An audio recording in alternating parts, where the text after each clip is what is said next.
the two leaders visited Colosseum, the famous archaeological site in Rome. On arrival at the hotel, Prime Minister was received by members of the Indian community, followed by cultural performances by a group of Italian artists. Today, Prime Minister began his engagements with a call on to the President of the Italian Republic, His Excellency Mr. Sergio Mattarella, at the palace. Both leaders exchanged views on the entire spectrum of our bilateral relations and on global and regional issues of mutual interest. Prime Minister invited President of the Italian Republic to visit India, which has been accepted. Prime Minister held delegation-level talks with Prime Minister Meloni.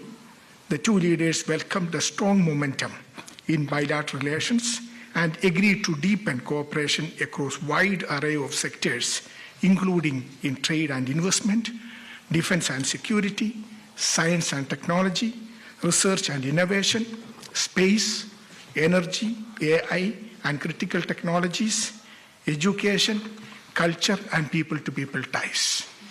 The two leaders also discussed the pressing global challenges, including situation in West Asia and the Russia-Ukraine conflict.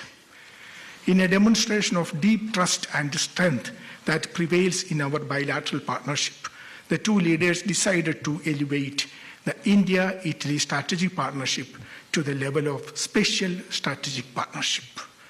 A number of key bilateral agreements and MOUs were exchanged in areas of defense, critical technologies, science and technology, research, connectivity, agriculture, traditional medicine, education, culture, and mobility. A comprehensive list of the agreements as well as the announcements has been shared, will be shared immediately after this media briefing. The same would also be available on MEA website. Subsequently, during the lunch hosted by Prime Minister Meloni, both leaders interacted with the select Indian and Italian industry leaders representing sectors such as automobiles, energy, infrastructure, shipping and logistics, IT, digital, aerospace and defense, agriculture and food supply chain. Prime Minister also visited the headquarters of the United Nations Food and Agriculture Organization. Prime Minister's visit to FAO is the first by an Indian head of government in the last 30 years. This visit has been substantive, truly reflecting the special strategic partnership between the two countries. I will now summarize the key outcomes of the visit. Trade and investment was an important focus. The bilateral trade and economic ties have got further boost by the conclusion of the India-EU FTA negotiations earlier this year. Both sides have now set a target of increasing bilateral trade to Euro 20 billion by 2029 and encourage the private sectors to forge partnerships and invest for building resilient supply chains. Both sides adopted defense industrial roadmap, which will pave the way for further defense industrial cooperation, technology partnership, design and co-production of defense equipment, particularly creating new opportunities in aerospace systems, naval platforms, and next-generation defense technologies. Both leaders strongly condemned terrorism and violent extremism in all its forms and manifestations, including cross-border terrorism. They welcomed the progress made on implementation of joint initiative to counter financing of terrorism adopted by both leaders in November 2025. Our bilateral cooperation in technology and innovation has also deepened.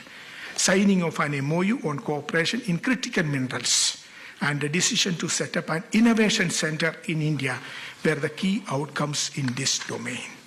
Connectivity and cooperation in maritime transport and ports and logistics were also discussed. Both sides signed an MOU for cooperation in maritime transport and ports. The discussions are also progressing on setting up a virtual trade corridor. The leaders also agreed to working together for early implementation of IMEC. Significant initiatives were taken to strengthen culture, education, and people-to-people ties. To further strengthen cultural relations and promote two-way tourism, both leaders announced the celebration of 2027 as the Year of Culture between India and Italy. The MOU for Italy's cooperation on development of National Maritime Heritage Complex at Lothal, Gujarat, was also signed. Both sides are working on twinning program between UNESCO World Heritage Sites in our two countries. Prime Minister invited Italy to participate in WAVE Summit scheduled in India this year. The JDA on facilitation of mobility of nurses from India to Italy was among the key outcomes of the visits, which will facilitate smoother movement of Indian healthcare professionals to Italy. Indo-Italian roadmap on higher education and research was also signed, besides agreements on science and technology and research cooperation. During his visit to FAO, the Prime Minister was conferred with the Agricola Award by Director General of FAO in recognition of his exceptional contribution through his leadership and efforts to address food security, sustainable agriculture, and rural development in India as well as at the global level.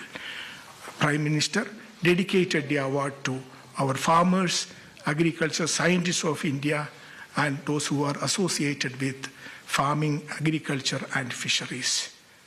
We would be very happy now to take questions. Thank you. Thank you, sir. Before we open the floor for some questions, let me also give you a snapshot of Prime Minister's business engagements on all the 5 countries that he visited. It has been obviously a very successful visit to these 5 countries and a very impactful India-Nordic summit. Prime Minister, during his business engagements in the 5 countries, met over 50 CEOs of large global companies. A large number of these companies are already invested in India. They are present in India, and their cumulative investment and business exposure to India stands around $180 billion US. They are also making new investments in the country to take advantage of India's growth story. Several of their projects are in pipeline, including in the areas of semiconductors, logistics, green infrastructure, technology, and other such verticals.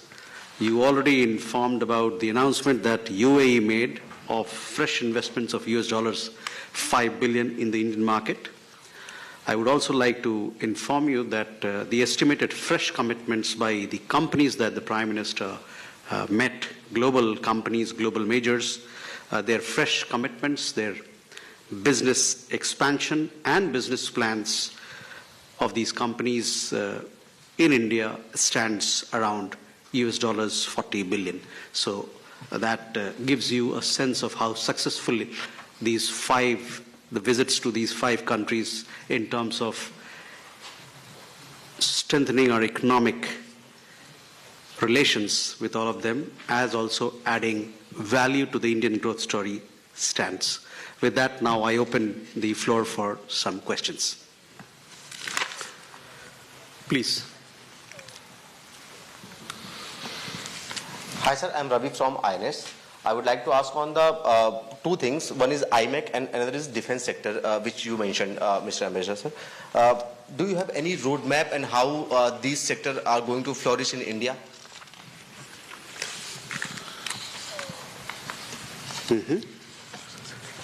Hi sir, Akshay Dongre from DD News. Sir, my question is also about IMAC, but slightly different one. Amid the present geopolitical turmoil that we are witnessing, what is the roadmap ahead discussed by the 2 countries? Okay. Roadmap for what? IMEC. Again, IMEC related. So we can take these questions and we'll come back for more. Yeah. Before I start, let me also mention that Honorable Prime Minister has invited Prime Minister of Italy, Madam Meloni, to visit India at the earliest convenience, and the visit has been accepted. We look forward to her early visit to India. Now, on the first question on IMEC, you know how important the project is.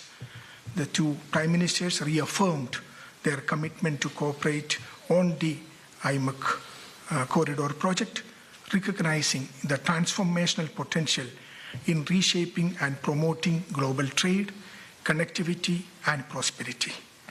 Appreciating the preliminary discussions around the project, they encouraged the first IMEC ministerial meeting to take concrete steps for advancing this initiative in 2026. So discussions are going on, work is in progress, and we will definitely keep you updated. Second, on the defense partnership, there is a growing interaction in defense sector with increased service-to-service exchanges and port calls by respective naval ships. Both sides signed the joint declaration of intent and an industrial roadmap for promotion of defense industrial cooperation and technology partnership, design and co-production of defense equipment. India's ongoing efforts to strengthen self-reliance in defense manufacturing will create new opportunities for collaboration with the Italian industry, particularly in aerospace systems, naval platforms, and next-generation defense technologies. Italy is also one of the key partners in India-EU Defense and Security Partnership that we signed in January this year. As you might be aware, that the Adani Defense and Aerospace Limited and Italy's Leonardo SPA has announced the partnership for procurement and indigenization of helicopters and MRO and pilot training. Indian Navy is acquiring Black Shark torpedoes from Pinsantries WAS. Leonardo is discussing a proposal for a JV with BHEL for enhancing supply of super rapid gun mount and local production in India. These are some of the ongoing developments in our defense engagement. But the roadmap which was signed would pave the way for further closer collaboration and engagement between the defense sectors, including the private sector in our engagement. Thank you. Mm-hmm.